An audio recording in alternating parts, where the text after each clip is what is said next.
¿Qué tal? ¿Cómo están amigos y amigas de esta comunidad?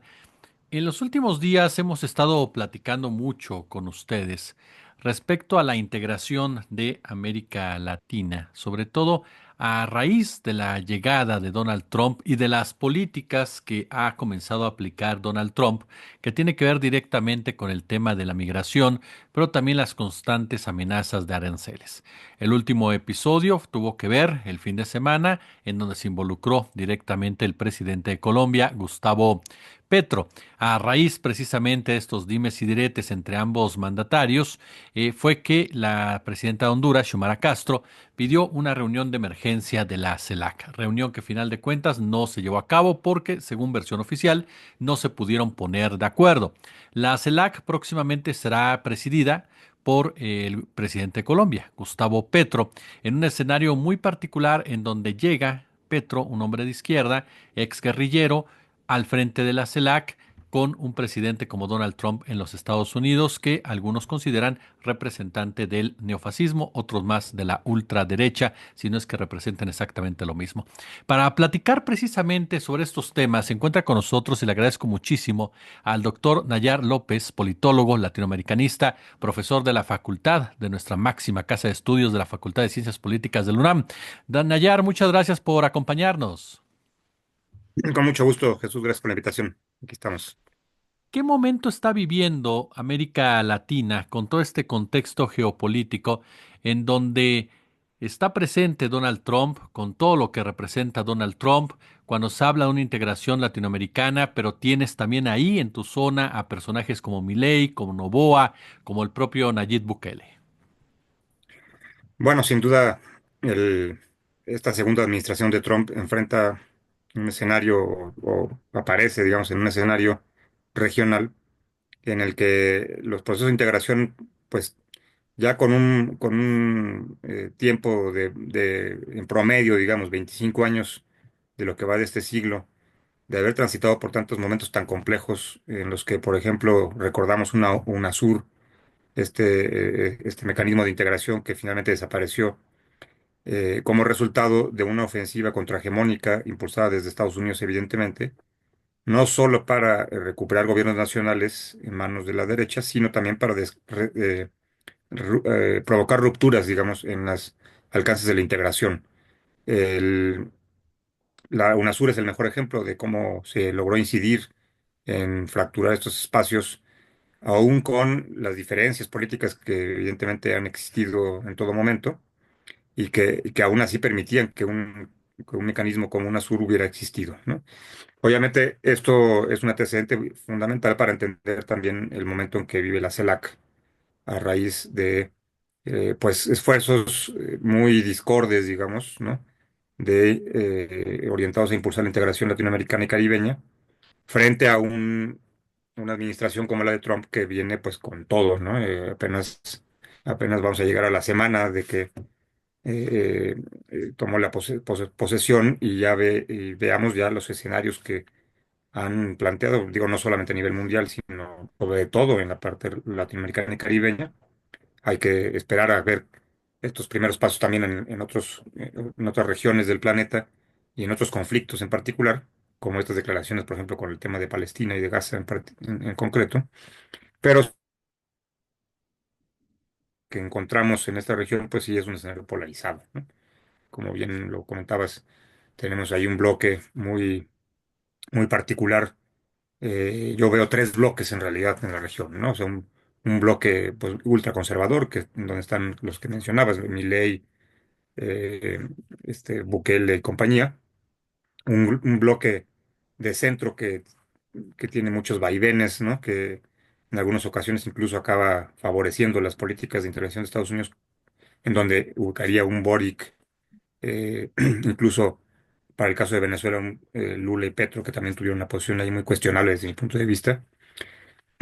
Y otro bloque dentro de este gran escenario, lo que se le denomina gobiernos progresistas, otro bloque que en donde está pues Venezuela, Cuba, Bolivia y otros países, ¿no? Y en el campo de la integración, bueno, pues tenemos también muchos mecanismos que están ahí presentes, pero que sin duda van a estar recibiendo la ofensiva y los golpes en diverso sentido desde la administración Trump, ¿no? ¿Qué papel está o tiene que jugar México en toda esta discusión, Nayar?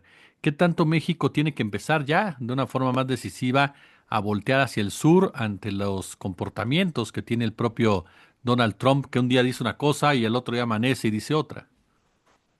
Bueno, yo creo que México puede y debe jugar un papel eh, trascendental, incluso para los lugares o las oportunidades dependiendo de los contextos que había en el pasado, ¿no? Es decir, justo en este gran escenario, digamos, de los gobiernos llamados progresistas, en los que ya hice una distinción entre unos y otros, México justo tiene la oportunidad de favorecer políticas de integración y favorecer también coordenadas de una identidad en defensa de la soberanía latinoamericana y caribeña, ¿no? Y de la independencia, pues que está en riesgo, sin duda alguna. Digo, no es una novedad para todo esto, ¿no? O sea, la intervención de Estados Unidos es histórica, siempre ha estado presente.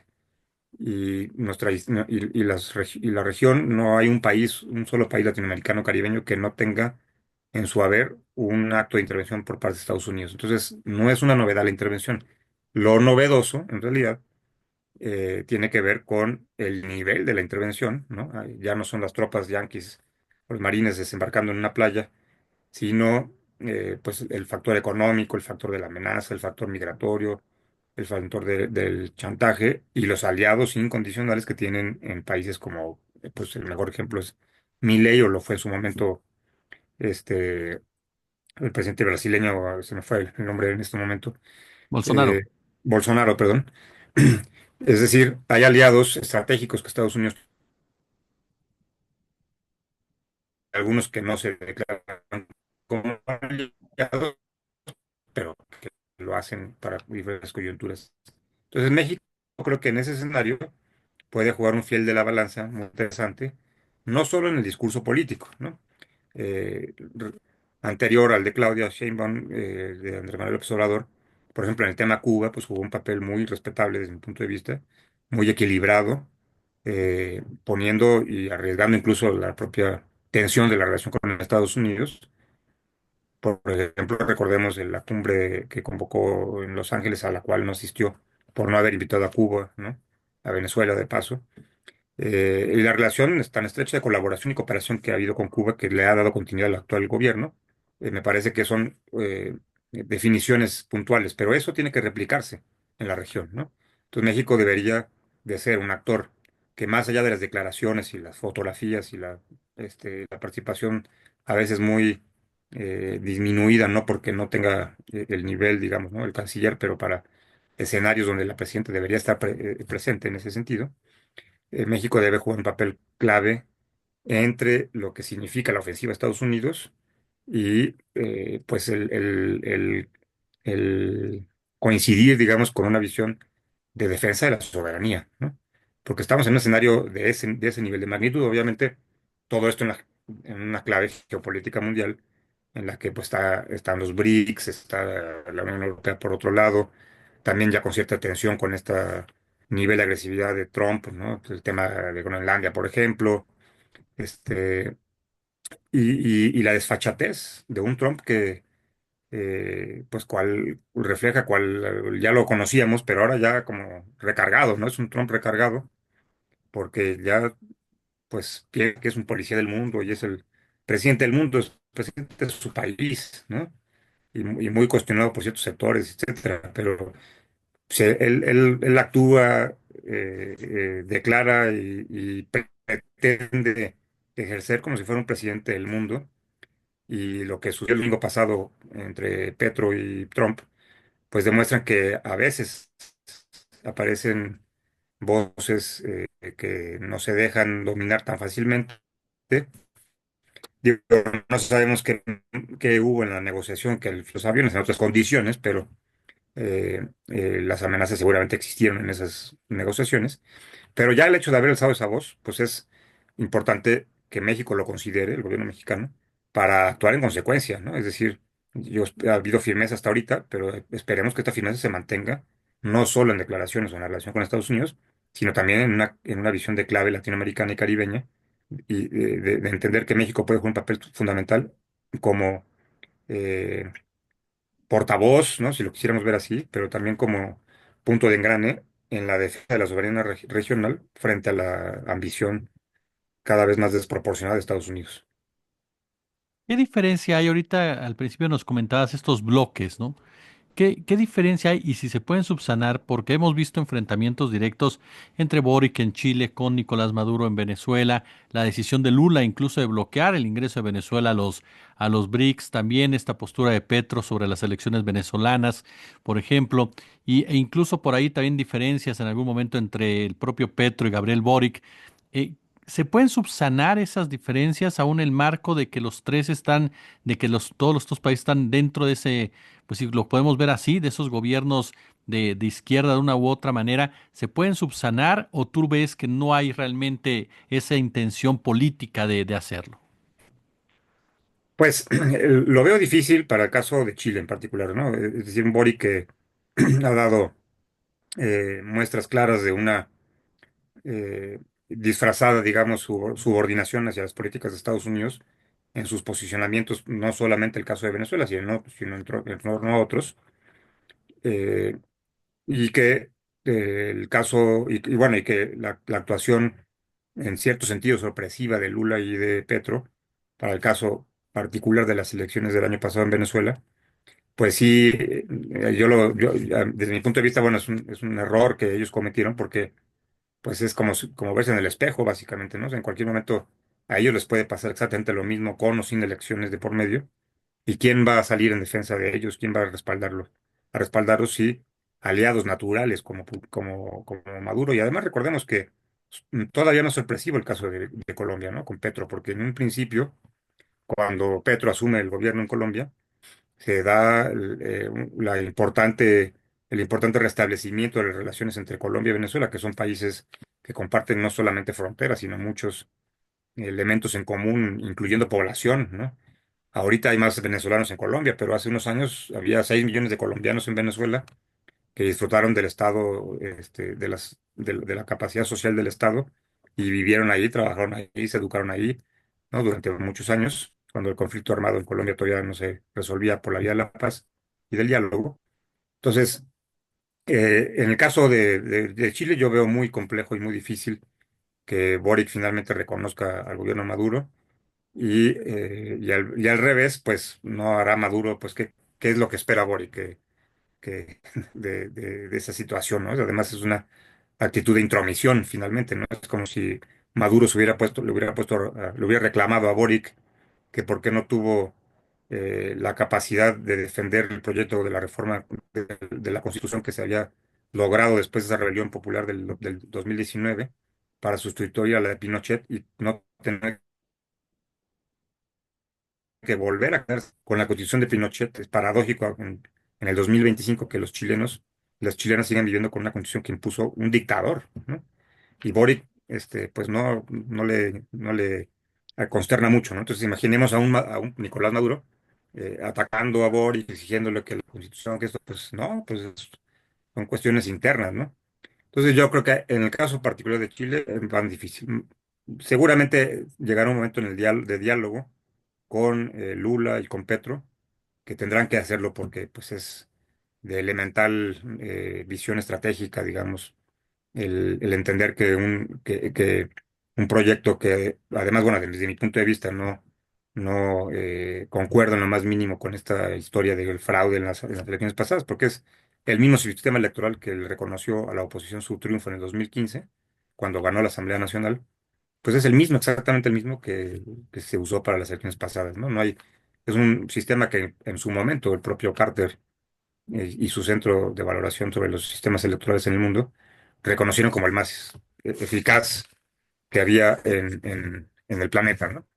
Este, en ese sentido, bueno, pues la distancia debe de acortarse y tendrán que sentarse en algún punto Petro y Maduro, Petro y Lula, a dialogar y a darse cuenta, pues, que la división no le conviene a nadie y que frente a esta administración de Trump, pues, es mejor dialogar entre amigos con sus diferencias que estar separados frente a un enemigo que no distingue, ¿no?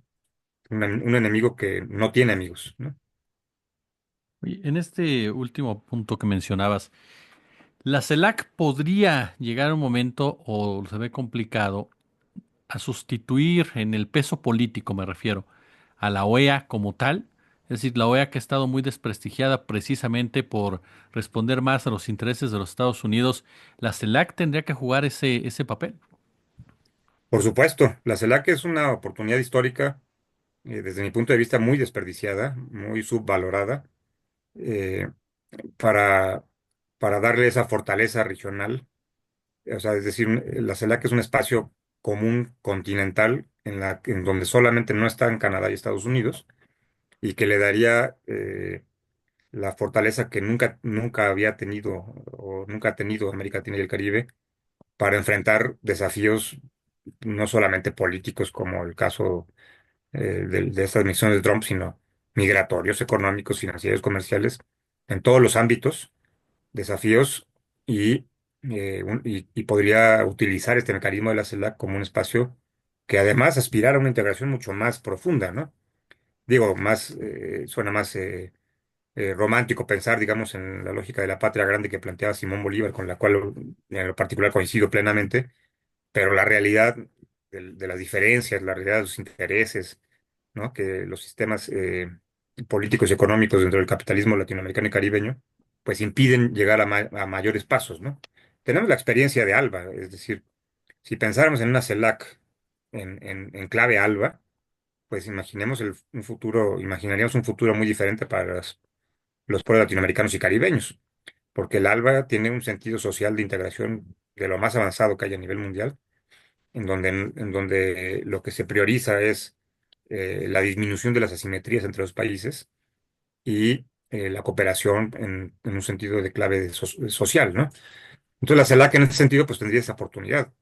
Y además ello empezaría también por retirarse de la OEA, ¿no?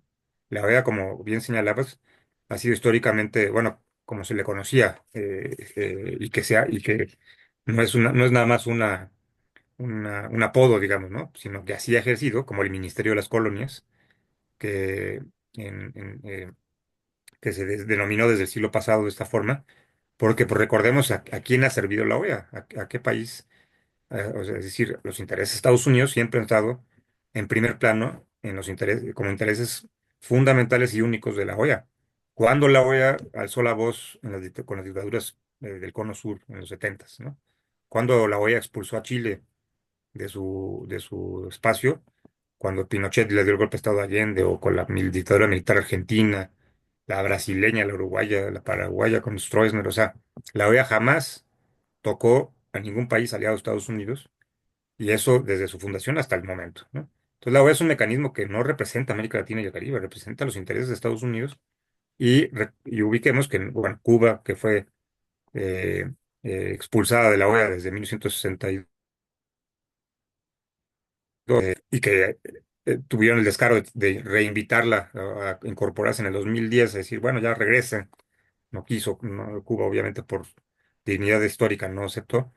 Pero también recordemos que Nicaragua se retiró hace 2 años y Venezuela lo hizo desde el 2019, ¿no? Es decir, ya Cuba, Nicaragua y Venezuela no pertenecen a la OEA. Yo me hago la gran pregunta, y sobre todo la hacía mucho durante el gobierno de Andrés Manuel López Obrador, que curiosamente él criticaba con mucha efervescencia a la OEA. Decía que, pues sí, que en efecto era un espacio para los intereses de Estados Unidos, y yo me preguntaba, bueno, ¿por qué no retira a México de la OEA, ¿no? ¿Qué necesidad tiene México de pertenecer y además legitimar un espacio que fundamentalmente ha sido un mecanismo de intervención y de control de los intereses de la región? Entonces, el fortalecimiento de la CELAC también pasa por el abandono de la OEA, y sería importante que los países latinoamericanos caribeños, en bloque y con espíritu de independencia y de emancipación de lo que significa el intervencionismo de Estados Unidos, se retiren de la OEA, ¿no? El mecanismo se conoce como de la denuncia de la Carta Fundacional de la OEA, y en un periodo de 2 años el país queda separado de este mecanismo, ¿no? Entonces, sí, la CELAC sin duda tendría una oportunidad histórica, El problema es que cada vez que pasa la batuta, alguien toma la presidencia pro tempore, pues tiene su propia visión y entonces el propio llamado para la junta que tenía que haberse desarrollado el día de mañana, que se suspendió porque, bueno, ya había superado un cierto sentido el conflicto entre Colombia y Estados Unidos, entre los gobiernos, por el tema de los migrantes. Aún así, recordemos que la última reunión de la CELAC, pues fueron pocos mandatarios, ¿no? Jefes de Estado. Y entonces ha estado subvalorada, tanto así como que Cardoso en su momento también, perdón, Cardoso, Bolsonaro en su momento también suspendió la participación de Brasil de la CELAC, ¿no? Entonces, es un mecanismo desperdiciado desde mi punto de vista, ¿no? Que podría tener una gran fortaleza si más allá de los intereses políticos inmediatos de los gobiernos, que son pasajeros finalmente en cada país, si existiera una conciencia de la clase política latinoamericana y caribeña de pensar que con todas las diferencias, la región requiere un mecanismo propio que proteja los intereses comunes, ¿no? Doctor Nayar López, politólogo latinoamericanista, profesor de la Facultad de Ciencias Políticas de nuestra máxima casa de estudios. Nayar, de verdad un verdadero placer platicar contigo y que nos permitas aprender de ti. Muchas gracias. Al contrario, Jesús, gracias por la invitación y buenas tardes.